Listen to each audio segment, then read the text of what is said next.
ये तो भारत का संविधान भी कहता है, अनुसूची 9 कहता है कि एक आदिवासी का जमीन आदिवासी नहीं खरीद सकता है, एक दलित का जमीन गैर दलित नहीं खरीद सकता, सॉरी, एक आदिवासी का जमीन गैर आदिवासी नहीं खरीद सकता है, एक दलित का जमीन एक गैर दलित नहीं खरीद सकता है, एक पिछड़ा का जमीन गैर पिछड़ा नहीं खरीद सकता है। तो यार आप छपरा दरभंगा वाला कैसे खरीदा जी?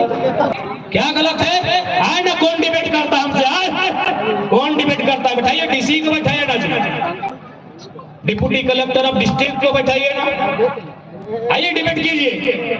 कानून का कत्ल हमने नहीं किया है, कानून की धज्जियां हमने नहीं उड़ाई है, कानून की धज्जियां उन कलेक्टर ने उड़ाई है, उन कमिश्नर ने उड़ाई है जिन्होंने सीएनटी के कानून से प्रभावित जमीनों को गैरों को लूटने का मौका दिया।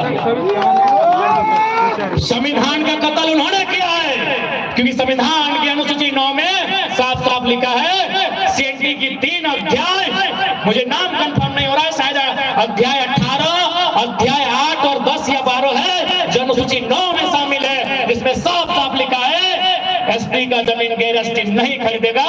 तो बताइए जीरा गोड़ा और भूदा में एसटी का जमीन आरा बलिया छपरा वाला कैसे खरीदेगा? आप मत सिखाइए, कानून कानून का बात मत सिखाइए। इन लोग को लगता था कि झारखंडी लोग खाली हड़िया मड़िया करता है। आइए ना, पीएचडी का स्कॉलर खड़ा है आपके सामने, आइए ना, कौन डिबेट करता है? आइए ना, चुनौती देते हैं।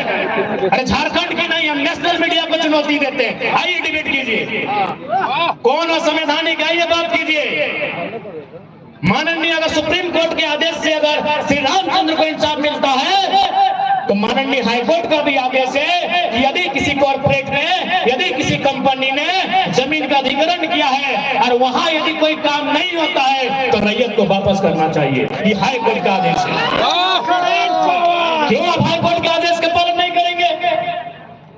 कानून की बात आप करते हैं, कौन से कानून की बात करते हैं? जिस कानून को आपने एक मकड़े का जाल बना के रखा है कि छोटा सा मकड़ा फंस जाएगा, लेकिन कानून की बात किए, कानून कानून के माला में पिरो के रख दिए। आ जाइए, आप किस कानून की बात करते हैं उस कानून की बात करेंगे।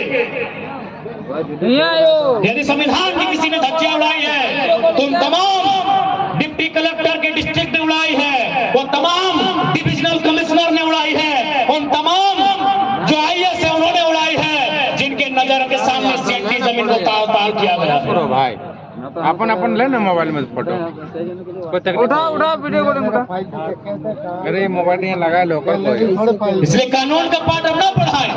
आज झारखंडी अपने अधिकार को मांगने के लिए खड़ा हुआ है, आज झारखंडी अपने हक को मांगने के लिए खड़ा हुआ है। यदि आप हक अधिकार को समझौते से देते हैं तो ठीक है, नहीं तो याद रखिएगा ये धरती आंदोलन की धरती है। जाइए अंग्रेजों से भी पूछिएगा कि जब बंगाल ने नतमस्तक होकर स्वीकार किया था, जब बिहार ने बक्सर युद्ध के बाद और बंगाल ने बैटल ऑफ प्लासी के बाद अंग्रेजों को स्वीकार किया था, उसी समय हम लोग अंग्रेजों को कभी चुहाड़ विद्रोह में, कभी तमाड़ विद्रोह में बैंड में 1 नंबर कराए हैं। अंग्रेजों से पूछ के आइएगा, पूछ के आइएगा। Battle of Plassey 1757, battle of Buxar 1760, एक बंगाल में दूसरा बिहार में, और दोनों बार अंग्रेजों ने चढ़ाया था। वहां के राजा रजवाड़ों ने अंग्रेजों को स्वीकार कर लिया था कि आप ही हमारे माए बाप हैं। लेकिन जैसे वह 1769 में एक ढालपुर पहुंचते हैं जो झारखंड का हिस्सा है, रघुनाथ महतो के नेतृत्व में अंग्रेजों को बाप बाप करवाया जाता है। इसलिए देखिए झारखंडी, हमारी लड़ाई कोई गलत नहीं है, कोई बाहरी हितरी के एंगल नहीं है। आज जो लोग कहते हैं कि भारत एक संवैधानिक देश है, कोई कहीं जा सकता है, रह सकता है, बच सकता है, तो जाइए, हम चुनौती देते हैं। नागालैंड जाइए ना, जाइए नागालैंड, जाइए। इनको झारखंड चाहिए, नागालैंड नहीं चाहिए, लेकिन नागा लोग देवो करेगा। नागालैंड जो भारतीय संविधान 371A में जिसको एक स्पेशल राज्य का दर्जा देते हुए लिखा गया है, एकदम साफ साफ लिखा है कि नागाओं की प्रथाओं को चुनौती संसद भी नहीं दे सकती।